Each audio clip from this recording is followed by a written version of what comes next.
Vamos começar a colocar os olhares sobre a política nos assuntos que interessam para você. Durante uma entrevista na manhã de hoje, à Rádio Cidade, sediada na cidade de Luiz Eduardo Magalhães, na Bahia, o presidente Jair Bolsonaro afirmou que deve disputar, mas que ainda não pode confirmar a candidatura à reeleição no ano que vem. Sobre uma possível filiação partidária, Bolsonaro confirmou que o Progressistas, legenda do futuro ministro da Casa Civil, senador Ciro Nogueira, é uma possibilidade. Pouco antes, em conversa com apoiadores, como ele tradicionalmente faz na saída do Palácio da Alvorada, ali em Brasília, o presidente foi enfático ao comentar sobre a importância do voto auditável na eleição de 2022. Bom, muitos assuntos, né? Vamos ouvir o que disse o presidente. Temos que ter o voto democrático auditável. Senão, o que é que acontece? Tiraram o bandido da cadeia, tornaram ele elegível para ser presidente.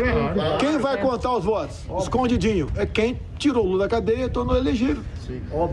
E daí ele fala assim que não, ele se elegeu porque olha o Datafolha aqui dizendo que ele tem 49%. Tudo no esquema. Esquema tudo armado. Olha, o povo vai reagir em 22 se não tivermos uma eleições democráticas. Eu também acho. Todos nós queremos eleições. Peço que amanhã, quinta-feira, 19 horas, o pessoal assista ali, que vai demonstrar todas as inconsistências de 2014, 2018. São coisas fantásticas ali. A mostrar que nós temos que ter um filtro, né? Temos que ter transparência. Me acusavam de ser ditador, né? Eu estou demonstrando exatamente o contrário. Vai ganhar eleições quem tem voto. Se não for dessa maneira, poderíamos ter problema em 22. E eu não quero problema. E quando falo que o Barroso mesmo, né? Mais 2 bilhões. O Barroso, quem está de orçamento sou eu, não é você. É isso aí.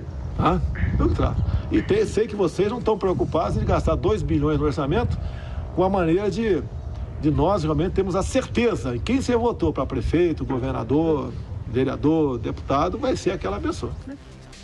Tá aí, portanto, a fala do presidente Jair Bolsonaro em relação ao voto auditável. Nós já vamos seguir com as outras falas dele para poder girar a conversa, ou eu já posso começar aqui com os nossos comentaristas para falar sobre esse primeiro ponto? Bom, vamos começar aqui. Ladies first, Bruna Torlai, seja muito bem-vinda aqui à nossa programação. Hoje você está no link, infelizmente não tive a honra de dividir o estúdio com você. Essa questão do voto auditável, que o presidente reforça a aprovação, é o grande tema deste momento, não é? Eu queria ouvir de você essa fala dele, inclusive quando ele disse: o problema não é dinheiro, quem tem a chave do cofre aqui sou eu, e nós não devemos pensar em dinheiro se é para garantir transparência, se é para garantir lisura em processos tão importantes como uma eleição. Em primeiro lugar, boa tarde. Tem me chamado a atenção a frequência com que o presidente Bolsonaro tem aparecido, tem concedido entrevistas para insistir nesse ponto. Ele tem aí demonstrado que ele vai agir de maneira muito constante até conseguir a aprovação dessa PEC. Bom, vamos ver aí se isso vai dar certo, né? Quanto à questão do orçamento, a gente acabou de ver o Congresso elevar o fundão eleitoral para 6 bilhões quase, o que é um completo absurdo, né? E aí, nesse sentido, quando o STF coloca como empecilho aí, dizendo, não, vai custar 2 bilhões, colocar, imprimir, etc., se desvia muito o foco da discussão, tá? Porque como a gente tem repetido continuamente nesse programa, tanto eu quanto meus colegas de bancada, a contagem pública dos votos, de cada um dos votos, é o que tem que estar na mesa para a discussão. A gente não tem que ficar desviando o foco, falando de, mas vai custar isso, vai custar aquilo. O ponto não é esse. A questão é o seguinte: quer ter transparência ou não quer? Para ter transparência, também não adianta falar de voto auditável por amostragem. É contagem pública de 100% dos votos. Então, eu espero que o presidente não só continue insistindo e demonstrando o quanto essa pauta é importante para ele, quanto que ele use a expressão mais enfática possível, que a contagem pública é a única maneira de se garantir transparência no processo eleitoral. Sabendo aí que pairam dúvidas. Amanhã essa live é muito esperada, porque, como a gente já disse aqui, não é aceitável, né? Não é algo legal um presidente ficar dizendo que tem provas e não mostrá-las. Então, a live de amanhã é importantíssima. E pairam sim dúvidas, porque a gente sabe muito bem que a reprovação do segundo governo Dilma foi violenta desde o primeiro ano. Então é um pouco estranho, né? Como é que um governo começa já com uma taxa, né, de aprovação tão baixa? Então, assim, fraude nas eleições, como eu já repeti, tem sempre. A questão é, vamos evitá-la. Como evitar? Com contagem pública de 100% dos votos. Voltando aqui para os nossos estúdios, meu caro Jorge Serrão, com a palavra. Saudações, meus amigos e amados haters. Data vênia, eu sou obrigado a acompanhar a relatora Bruna Torlai. Novamente, o Brasil caminha para uma modificação, porém, essa modificação tem risco de ser feita de maneira equivocada.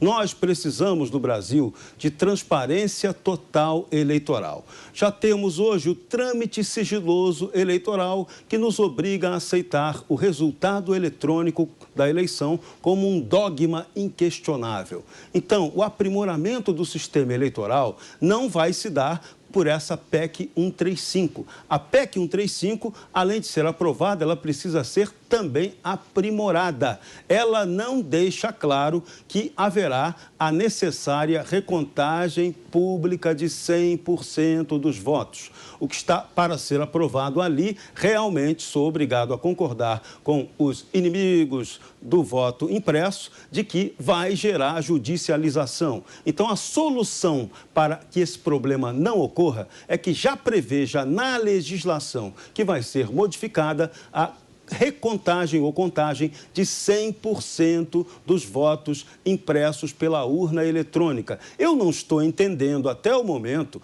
por que os bolsonaristas não estão levando esse debate tão a sério a nível de governo. Nas redes sociais, a gente vê a manifestação certa, mas na palavra oficial governamental, continuam defendendo o conceito errado. E quando você defende o errado, a chance de dar problema é imensa. A chance da gente perder a chance dessa PEC não ser aprovada é gigantesca. Então, é preciso que o presidente Bolsonaro e seus aliados defendam o conceito que é correto.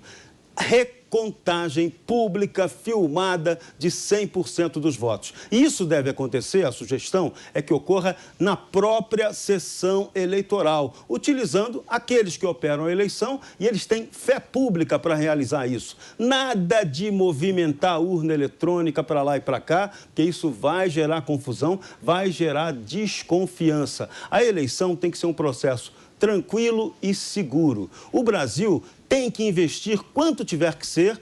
2 bilhões que está se falando aí é um valor muito pequeno até para o que nós devemos ter de seriedade no processo de escolha de nossos representantes. O nosso processo de urna eletrônica, votação eletrônica, inegavelmente é um grande avanço. Agora, o avanço tem que ser constantemente aprimorado. Há dúvidas sobre o resultado final. Não está aqui se falando de fraude, mas tem o inverso. Quem garante que eu estou obrigado a acreditar no resultado que é enviado pelo Tribunal Superior Eleitoral em sua salinha secreta? Então, vamos acabar com essa dúvida. O boletim da urna tem que ser igual ao resultado da recontagem pública de votos. Feito isso, teremos eleições limpas. E é essa a grande briga que o presidente Bolsonaro tem que desenvolver agora para o aprimoramento eleitoral. Isso aí não pode ser jogo de cena. Isso aí tem que ser uma questão muito séria, muito mais do que ficar levantando prováveis suspeitas de fraude. É importante que o presidente defenda a questão correta. E, vou repetir aqui, isso não está acontecendo, mas tem que acontecer. Vamos pressionar. Rodrigo Constantino, fica esse cabo de guerra, né? Parece que não tem uma solução nunca, como o Serrão acabou colocando aqui. É um caminho que nós estamos vendo, essa possibilidade, inclusive com as questões vindas, trazidas pelo governo, nesses ajustes na reforma ministerial. O que você diz sobre isso, meu caro? Boa tarde. Boa tarde, Fernando. Boa tarde a todos. Pois é, essa bandeira tem sido a principal do presidente, né? Olha o tom que ele fala, a frequência com que ele fala sobre isso e outros membros do governo. Não é à toa, não é à toa. Nós temos motivos para desconfiar do sistema atual. ele é ultrapassado, pouquíssimos países adotam dessa forma, tem 30 anos a tecnologia, e não é por falta de tecnologia que outros países muito mais avançados tecnologicamente rejeitam esse caminho.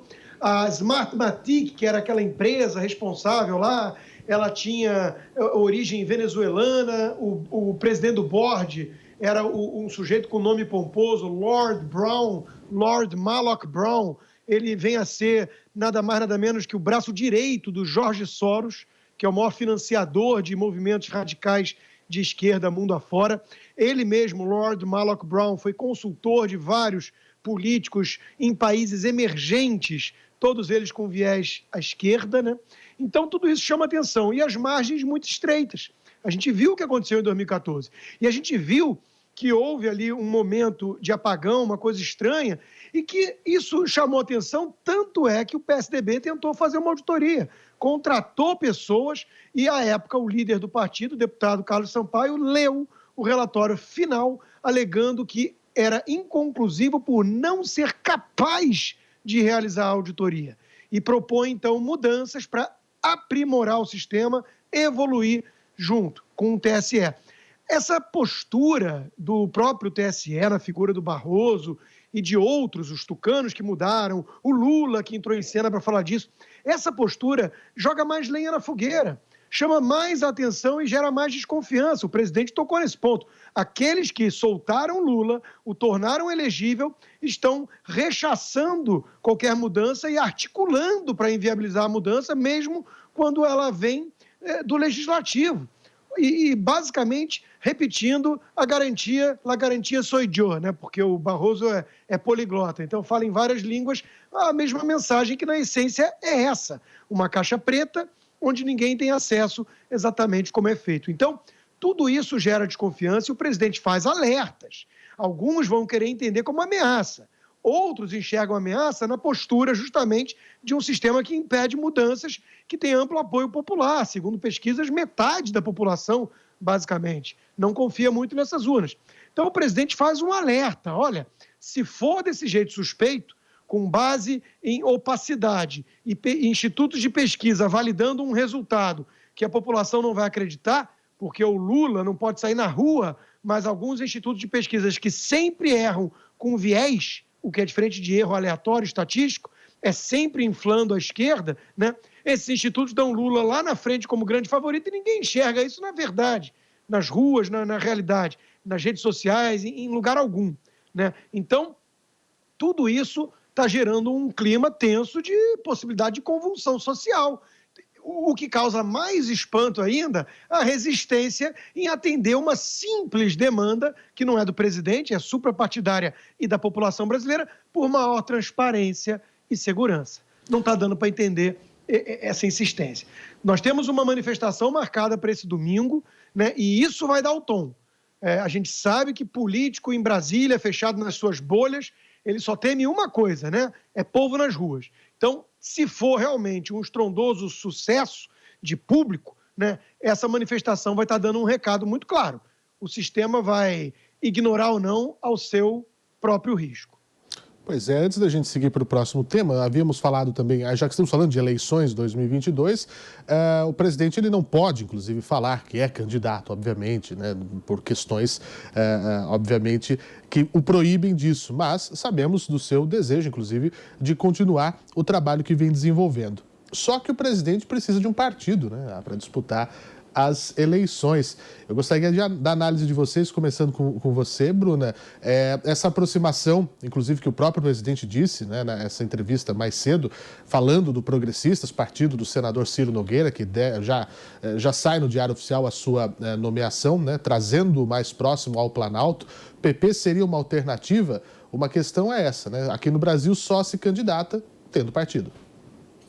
Pois é, e essa é a pedra no sapato dos conservadores, a falta de partido. Agora a gente tem aí o Roberto Jefferson, que pela sobrevivência do PTB, né, tendo como objetivo a sobrevivência do PTB como partido, ele abriu aí o caminho para os conservadores, porque os conservadores não têm partido, mas têm voto. E o Roberto Jefferson, de maneira muito inteligente, percebeu que ele tinha o partido, reformulou o estatuto, abriu as portas e está aí reconfigurando o PTB para justamente justamente aproveitar esse capital novo que são as lideranças conservadoras que surgem e surgem com apoio popular, com voto. No caso do Bolsonaro, ele tentou aí vários projetos no meio do caminho, as coisas foram dando errado, não foi hábil o suficiente para se manter no controle do PSL, se encrencou ali, depois toda a estruturação do Aliança para o Brasil foi um fracasso, né? E isso gerou até um certo incômodo da base, porque teve aquela ocasião que todo mundo foi no cartório, registrou, desembolsou grana, então foi um negócio que não foi legal, foi muito mal administrado, né? Foi um negócio natimorto, Aliança pelo Brasil, e aí agora resta ele se apoiar nas alianças que ele já tem para encontrar o seu partido.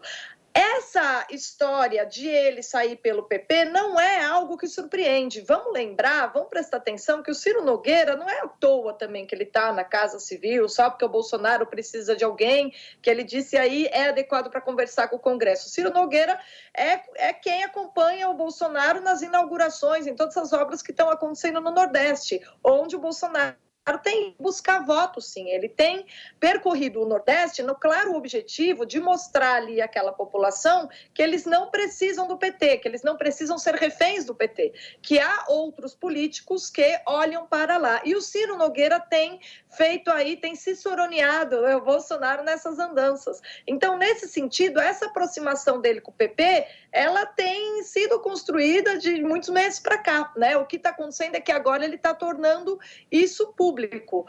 Agora, como a gente sabe que o PP é sim um partido repleto de fisiológicos que se envolvem em alianças com o PT, com a esquerda, não é um jogo muito fácil, né, de se jogar. Tem riscos aí. Provavelmente o Bolsonaro está ainda avaliando os riscos. Agora, com um cacique na Casa Civil, ele certamente diminui esses riscos e chega perto de, por que não, encontrar o seu partido para disputar a reeleição ano que vem. Serrão, ficamos então entre PTB e PP? Em princípio, sim, porque muita água deve passar por debaixo da ponte eleitoral até outubro, que é o prazo fatal para o presidente definir a sua filiação partidária. A tendência natural é pelo PP, depois dessa aliança forte firmada com Ciro Nogueira. O Bolsonaro, inclusive, já foi desse partido, então não seria para ele nenhum incômodo voltar ao PP, ao Progressistas. Ele tem ofertas constantes, diárias, permanentes, de Roberto Jefferson para se filiar ao PTB. Mas parece que o presidente acha que isso pode criar uma certa ciumeira com outros partidos da base aliada e aí ele não deve optar por isso. Bolsonaro erraria demais se tivesse fechado, como quase fechou, com o Patriotas. Ele teria um partido muito pequeno para tentar repetir a aventura que foi na eleição passada. Aquilo, no passado, funcionou. Hoje, a mesma fórmula não daria certo. Bolsonaro precisa de um partido que tenha o tal fundo eleitoral para o ano que vem. E a previsão é que o PP tenha em caixa 280 milhões, pelo menos, para investir nessa eleição. Então, coloca Bolsonaro em pé de igualdade com outros partidos da oposição, principalmente o PT, Partido dos Trabalhadores, que vai ter muito dinheiro do ponto de vista legal de fundo partidário e também aquela graninha que todo mundo sabe que desapareceu aí no tempo do Petrolão e do Mensalão e que vai retornar ao Brasil, já está por aqui, por debaixo dos panos. Só idiota que não acredita que isso vai acontecer. Então, Bolsonaro tem que ter uma base consistente, partidária para se candidatar. Não tem outro jeito, não dá para brincar. Ele já errou durante o mandato de não ter fortalecido o partido pelo qual se elegeu, que foi o PSL, houve aquela briga, aquela confusão, e agora talvez seja obrigado até a passar por uma recomposição, já que há aí uma articulação entre o PP, o PSL e o DEM para uma fusão, criando aí um grande partido que seria a base para a reeleição de Bolsonaro. Vamos aguardar até outubro se isso vai ser viável, se isso vai acontecer, ou se o jogo de intrigas vai ser maior que o pragmatismo necessário para Bolsonaro definir a candidatura. Por enquanto, ele está certo. Ele não pode dizer que é candidato, porque pode terminar aí acusado de estar fazendo campanha antes do tempo. Da mesma forma, até como Lula também está tomando esse cuidado para não parecer que está fazendo campanha eleitoral antecipada. A legislação brasileira é muito anacrônica e hipócrita. Isso é uma besteira. Todo mundo já sabe que o cara é candidato, quem vai ser candidato. Então, fingindo que vai fazer ou não fazendo, já está fazendo, né? Então, a gente tem que ser um pouco mais realista por aqui e parar com essas armações idiotas que a gente tem. O país tem muito ainda a evoluir politicamente. Constantino, é isso que o presidente precisa, de buscar um campo onde haja solidez para pisar? Essa é uma dúvida, né? Porque é um dilema para o presidente. Na verdade, Bolsonaro é maior do que qualquer partido, o fenômeno bolsonarismo, assim como Lula é maior do que o PT. Por isso que nunca se criou nenhum tipo de liderança substituta no PT, porque PT é Lula. Lula manda, todo mundo obedece, ele aponta postes e por aí vai. Ele como fenômeno político, é maior do que o partido que ele criou. E acontece a mesma coisa com o Bolsonaro, que não tem nem partido. O país não permite, a legislação não permite, como você colocou bem, candidaturas avulsas. Tem gente lutando por isso e tudo. O processo partidário, tem gente que acha que é muito importante, tem gente que acha que não. Tem gente que acha que traz estabilidade, tem gente que acha que gera só corrupção. Isso tudo é um bom debate, né? Eu quero lembrar que o Geraldo Alckmin apostou muito as fichas dele na eleição de 2018 nisso. Formou coligações, trouxe o Centrão oficialmente para dentro, né? Montou uma enorme base partidária, tempo de TV, analistas aí que acreditam que tudo tem método, chegavam a cantar a vitória do Alckmin, a dar uma grande virada, enterrar Bolsonaro pela direita, né? Ignorando que ele foi outdoor de estatais, quando foi acusado de privatista, como tucanos normalmente reagem mal, né? A ataques da esquerda, da extrema esquerda, dos seus primos consanguíneos. Mas com toda essa estrutura, tempo de TV, fundo partidário, o Alckmin deu menos de 4%, 5%. Né? Ficou pau a pau ali com o João Amoedo, que era neófito. Né? Então, não é esse o caminho hoje em dia, nas redes sociais, esses fenômenos até meio populistas que seja, né? A esquerda, a direita, essa coisa de representar diretamente o povo contra as elites e um sistema que está apodrecido mesmo, tudo isso gera um clamor. O presidente tinha o fator novidade em 2018, teve a questão da facada, que não dá para deixar de fora numa análise, né, porque mexeu muito com o emocional de muita gente, e ele conseguiu vencer, apesar da falta de estrutura, de recursos e tudo mais. Ele conta com cabos eleitorais voluntários, são as tias do Zap, são as pessoas que vão estar nas ruas clamando por uma eleição com lisura e tudo isso. Enquanto que o PT sempre contou com cabo eleitoral, mortadela, sindicalista, intelectual, professor e tudo mais. Então, é um jogo bem diferente, né? Hoje em dia, para uma reeleição, como é que fica? Isso muda? Essa é a questão que se coloca para o presidente, ainda mais que ele se desgastou muito, já absorvendo o Centrão para ter alguma governabilidade e blindar-se contra o impeachment. Então, as cartas estão meio que na mesa, ele não tem muita alternativa, ele perdeu o fator surpresa, uma certa mobilização mais desgastada, ele está caminhando cada vez mais para aderir ao sistema, não tem alternativa, ele tentou governar com pressão nas ruas, bancadas temáticas, isso não foi muito para frente, né? A realidade se impõe e a realidade é que o Brasil ainda tem um peso muito grande concentrado nos caciques partidários. Então, ele está jogando esse jogo. É claro que esse é o caminho que restou para ele, vai ter um desgaste em termos de base, em termos de mobilização, mas vai ter, do outro lado, ganho, que é exatamente a estrutura partidária. Se isso vai ser suficiente para garantir a reeleição, isso aí o tempo dirá. Muito bem, 5h27. Nós vamos para uma rápida parada aqui no 3 em 1, mas já voltamos para falar sobre justamente a mudança de postura do presidente em relação ao fundo partidário e que daqui a pouco voltam os embates, confrontos diretos. Não é MMA, mas é a CPI da Covid. O 3 em 1 volta já.